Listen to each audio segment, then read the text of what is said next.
So I picked up a listing last week, Probate. Yeah. And, he left a lot of stuff behind. They're not from here. They're from Central Florida.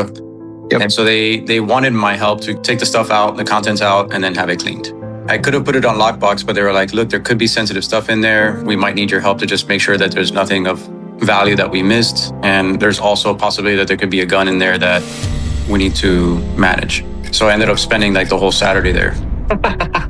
I love you, bro. That's so crazy. So what you need is I found the gun. Oh, good. You need a high-level estate person.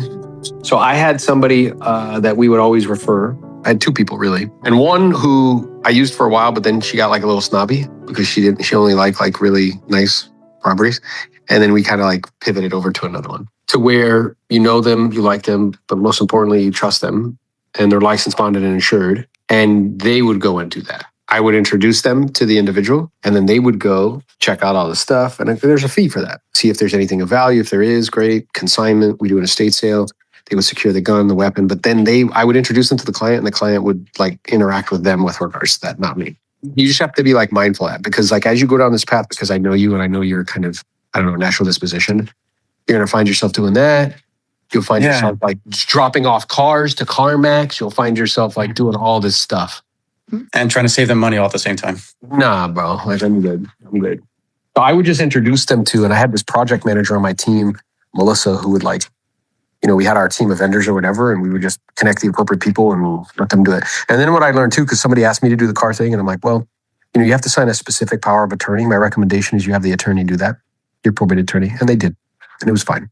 So like the thing that I want you to continue to keep thinking in your mind, the moment that you want to like take ownership over something, is just be like, hey, who else can do this? In addition to the cost of the contents that need to be junked out, this person manages that whole process. Like I can take this, put it in consignment, maybe get them a little bit of cash, make some money off of it. And then the rest of it, I'm going to call this junk company, not me, but this person, the estate person is going to call the junk company to come pick it up and take it out. And that'll be an extra cost to the PR. Yeah. So what they do is it goes by the truckload. At the time, it's been some time, so with inflation, but like at the time, it was $500 per truck. $750 now. Yeah, that's all right. It's about inflation. So $750 a truck load. And they come and they do it. It's interesting because Heath has a similar disposition, and he's finding himself doing the same thing where he's like becoming like a librarian, like a collector. I'm like, what are you doing, bro? Like, stop it. I didn't know the estate people do all of that. They do I thought that they would only look at, that one lamp is about all I can sell. I'll take that. See you later. Well, Chris, money solves almost all problems in real estate. You mean to tell me if you had a estate person out there and they're like, oh yeah, I can sell this stuff. But you're like, hey, can you get this cleared out for me? Like, will you pay me? And you're like, yes. They would be like, no, I don't do that. Check this out. I had a guy, went to the place full of contents. One of these people that I'm telling you about, the same thing, we don't know, and they couldn't come down or whatever because of the restrictions. So my guy went in there, FaceTime for 2 hours, walked them through the property, showed them all the things, boxed up the stuff they want, sent it, and then proceeded to then take all the contents out and throw them all away. And I'm like, hey, just let me know when you're done. I like that. And then I'll step in and do my thing, because my thing is very specific. What was the more or less cost of that?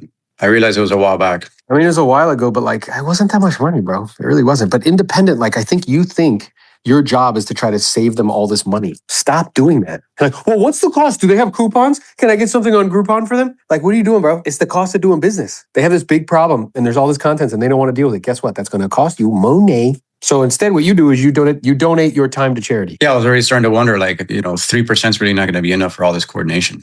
Well, not wondering, it won't. Especially with these lower priced properties. Well, what's the price point? This one's $220. Right. It's not enough. Just put the net sheet in front of them with your 8% commission right in there. Take 5, pay out 3, pay out 2, 4. And if they say that's enough to walk away with, you sign the thing. Everything look good on that net sheet? Are you happy with that? Great. Well, I have all the appropriate paperwork with those details and all the, structuring we need to make that happen. Awesome. Otherwise, don't do all that, man. It's a lot. And then what will happen is, Chris, and I know if we follow that out, you'll spend all this time doing all that stuff.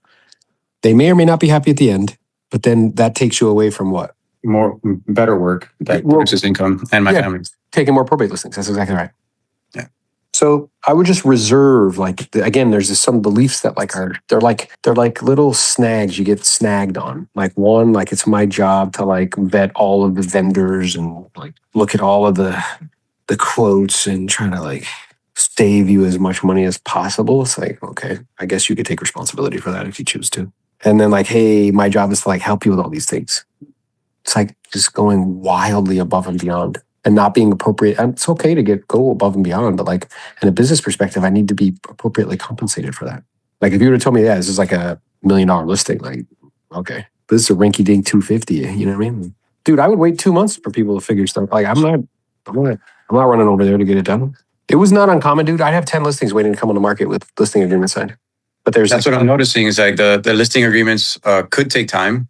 Or I have 3 listing agreements signed, but I can't put them on the market yet. And so I need to get them on the market. So if I figured I'm going to spearhead this thing, because if I wait, this is going to happen on this day, then I got to wait a week, then I got to wait another week.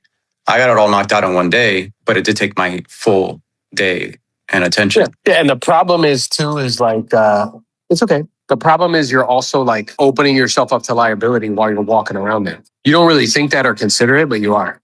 Yeah, I considered it. So it's like there's professionals who do that. But the thing is like, play your logic out. Can you do that with 4 or 5 listings at a time? No. I already spoke to Heath. He's not able to do it. He's overwhelmed. No, love him, but he's not listening to what I'm telling him. I'm the only one calling in my entire county.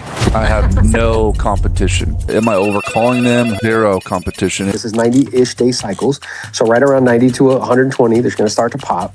Response rates for texting is much higher. It's like 17% versus like 2%. With your skill set, you will take less. I know you will. What you're doing is you're diversifying lead sources, and you're also beginning to swim in pools of data that have high degrees of motivated qualified people in them. I'm just pleased that you are calling them.